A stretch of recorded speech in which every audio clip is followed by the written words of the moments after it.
नमस्कार शेतकरी मित्रांनो, मी केशव मोरे, कृषी सहाय्यक सजा सौंदे, तालुका करमाळा, जिल्हा सोलापूर, तालुका कृषी अधिकारी कार्यालय करमाळा येथे कार्यरत आहे।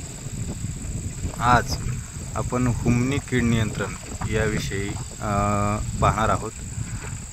तर हुमणी कीड ही ऊस पिकासाठी अतिशय धोकादायक अशी कीड समजली जाते।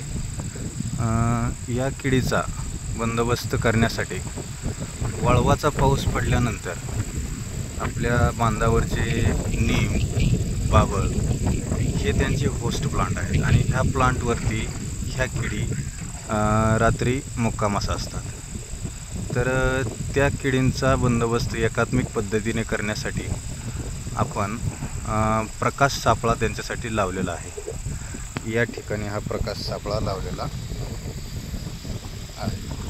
आणि आपण पाहू शकता की एखादी टोळधाड, पाठीमागे जे टोळधाड येत होते त्या टोळधाडप्रमाणे ह्या लिंबाच्या झाडावरती हे रात्रीस मुक्कामास असतात।